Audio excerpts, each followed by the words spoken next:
Ambassador Fabian, the issue over here is that, you have a Canadian Prime Minister saying or highlighting that a person who had Khalistan sympathies who was killed, that particular aspect of it where he says that he has got credible allegations against India because it could have been carried out by agents linked to the government of India is what he claimed.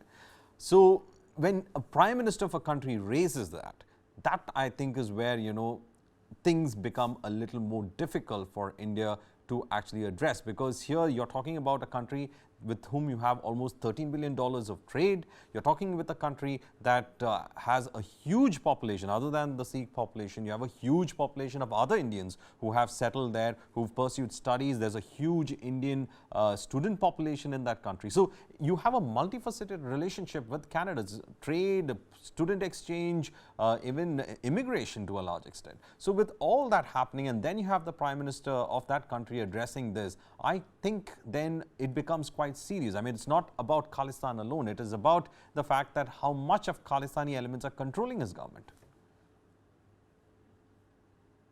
In that way, I personally believe, I hold the view that Prime Minister Trudeau was,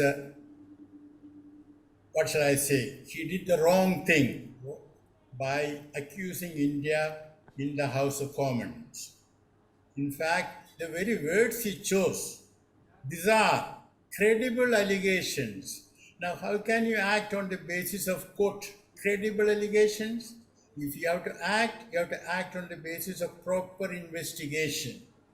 And the Canadian Foreign Minister also, when she announced the expulsion of the Indian diplomat, she said if the reports were to prove correct, to be confirmed. In other words, Canada has not completed its investigation, and Canada was wrong diplomatically, and Canada acted imprudently against its own interest. But having said that, let me make one important correction to what we in India have been hearing from our media. That is, Jody Thomas, National Security Advisor of Canada, had come to India in July, in August, and in September, and she had talked to our intelligence officials. And now, please listen to this very carefully. I'm not saying that what the Canadian Broadcasting Corporation says should be taken like the Bible. They may be saying what is right or true, or they may not be. But they did carry a report the other day saying that, quoting Canadian intelligence officials, who said that Indian intelligence officials in their private talks agreed that India had carried out a killing. You see? So that is where it is. And now one more important point. I do not know who has carried out the killing, and my view is that India would not have been involved in it. But there is a big problem. When I was there, our R&AW people were naturally getting in touch with the Sikh extremists, and it was their job. But I had then told them, listen, I understand that you have to meet with these people over a cup of tea or beer or in their place and all that. But please remember that RCMP also is keeping a watch on them, and therefore it follows RCMP also is keeping a watch on what you do. Now, in the present case, please listen to me very carefully.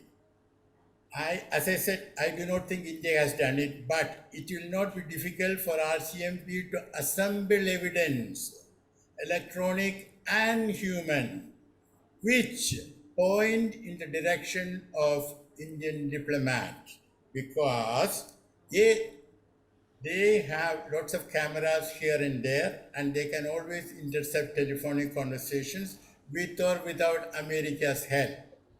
Point number 2. We do not know whether the men who actually fired the shots have been detained or not. Of course, it has not been announced that they have been detained, but the RCMP style of functioning is not to announce it immediately. RCMP can come out with it at a time and under circumstances of their choice. Now, if they have got those people, it is possible for RCMP to bribe them and make them give statements to the effect that they were in touch with Indian diplomats and that is and that they were sort of what shall I say, asked to do it against payment in this and that. These things may not be true, but my point is that such statements can be made. So we have to look at this very carefully rather than sending a message to Canada. We have to look at our own interests.